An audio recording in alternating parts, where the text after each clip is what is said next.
Je suis la directrice d'exploitation d'un supermarché. On m'a présenté des personnes sourdes formées au métier de la grande distribution. Alors, après des entretiens passés en présence d'un interprète, j'ai décidé de recruter un agent d'entretien. Il porte ce badge. C'est d'ailleurs un bon agent. Il est propre, méthodique et respectueux des règles. Il est un peu timide, je l'avoue, mais il s'est bien intégré. Le cabinet nous a formés aussi à des notions de la langue des signes. Ça va, je me débrouille pas mal. Écoutez, je pense qu'on vit ensemble, on travaille ensemble, c'est normal. Certaines questions posées lors des entretiens d'embauche sont toujours présentes dans plusieurs types d'exercices. Quel que soit votre secteur d'activité, votre niveau d'expérience ou le type d'emploi, il existe et ressurgissent ces types de questions. Au sommet de cette liste se trouve la question « Parlez-moi de vous » ou encore « Présentez-vous ». Cette question apparaît à presque tous les entretiens d'embauche et est détestée par de nombreux chercheurs d'emploi. C'est ainsi que nous donnons et proposons comme thème aujourd'hui à notre 6e webinaire « Comment répondre à la question « Parlez-moi de vous ». Bonjour, je suis Jean-Pierre Assois, assistant recrutement et communication, la Libellule.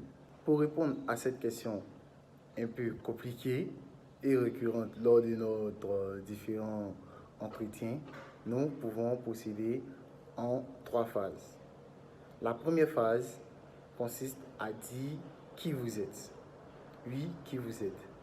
Votre première phrase devrait être une phrase introductive qui parle de votre personnalité, c'est-à-dire qui parle de vous professionnellement et un peu de vos différentes compétences acquises lors des expériences précédentes. Vous ne pourrez jamais le faire de manière anticipée, même si vous êtes le candidat le plus compétent. Effectivement, prenez le temps de préparer l'entrevue à l'avance, c'est-à-dire de vous préparer. Certains candidats répondent à cette question en lisant simplement leur CV ou donnant des phrases que le recruteur a déjà su le CV qu'il a en main. Par exemple, je m'appelle Zoku, j'ai 26 ans, j'ai une licence en droit privé.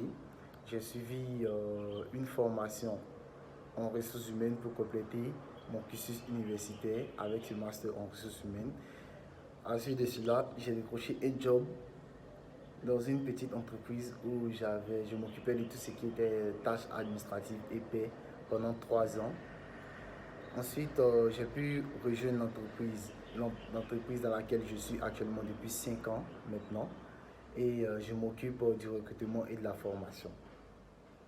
Non, cet exemple est un mauvais exemple car vous lisez simplement le CV que le recruteur a en main. Cela ne présente pas et ne fait pas de vous une personne qui sait développer le self-branding. Alors, il faudrait répondre comme suit. Je suis gestionnaire des ressources humaines, innovateur avec 8 ans d'expérience dans la gestion de tous les aspects de la RH, du recrutement à la formation dans de très grandes entreprises. Voici une phrase simple, concise et précise qui vous décrit et décrit votre expérience professionnelle. En deuxième point, il faut évoquer les faits importants de votre expertise. Ne présumez pas que l'intervieweur a lu attentivement votre CV et connaît vos qualifications à la lettre. Utilisez votre parcours professionnel pour mettre en évidence brièvement 2 à 4 points essentiels que vous considérez comme points marquants de votre carrière. Répondre à la question « Parlez-moi de vous » en évoquant le deuxième point qui consiste à parler des faits importants de votre expertise. Oui, cela est un point marquant et important dans l'entretien.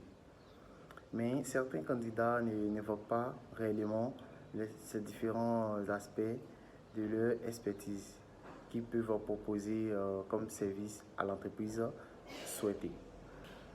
Ils donnent des réponses qui ne sont pas véritablement perçues comme nécessaires aux recruteurs.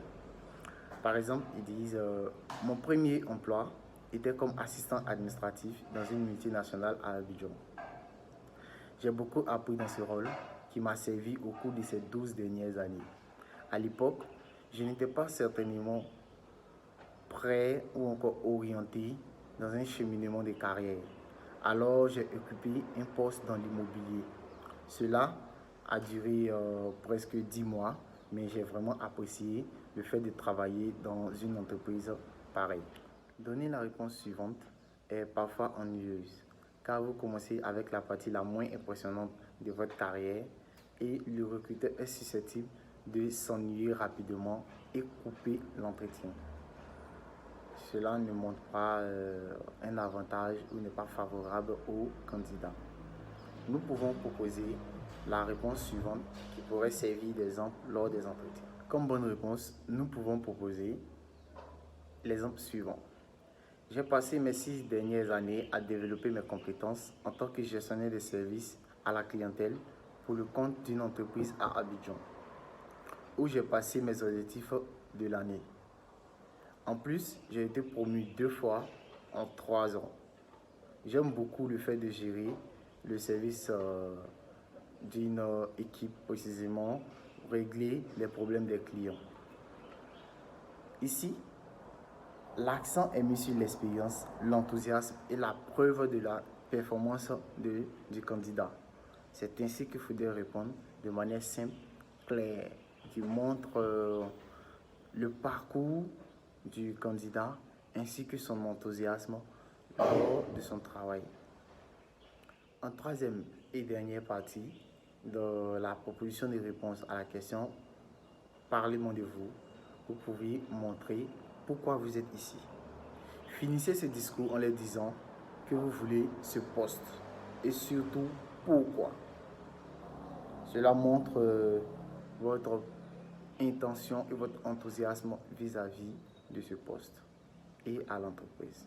Comme mauvaise réponse, certains candidats procèdent de la manière suivante. À cause des problèmes financiers de l'entreprise et certains conflits avec mon patron, je suis inquiet pour la stabilité de mon poste ou de mon travail et j'ai commencé à chercher de nouvelles opportunités. Non, ne soyez pas trop franc ou vous risquez de paraître négatif à travers ce type de réponse. Cette réponse donne également l'impression d'être intéressé par un emploi, n'importe lequel, mais pas pour ce travail en particulier.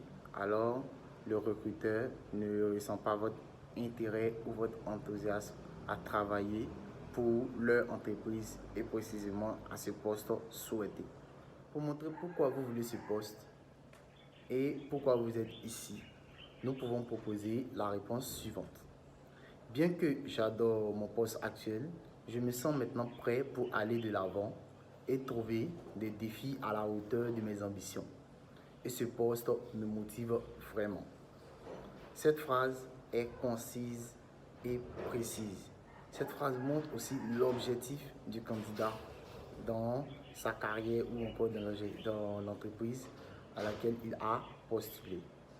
Comme rappel et astuce, nous pouvons vous dire, vous aurez le temps de parcourir votre CV en détail et de combler ces questionnements lors de l'entretien. N'essayez pas d'introduire trop d'informations, cela risque d'interrompre votre entretien car l'interlocuteur peut s'ennuyer. Un bon entretien est un dialogue et non un monologue. Restez concis et précis. Donnez la chance à votre interlocuteur de poser des questions lors du débat. Car un entretien où il y a des questions venant de l'interlocuteur et aussi du candidat montre l'intérêt que le candidat a pour l'entreprise et le poste souhaité et aussi l'intérêt qu'a le recruteur pour le candidat car il rapporte certaines compétences qui peuvent servir à l'entreprise précisément au poste souhaité. Merci. Ainsi prend fin notre webinaire. Passez un bon week-end et à plus tard. Au revoir. On vit ensemble, on doit travailler ensemble.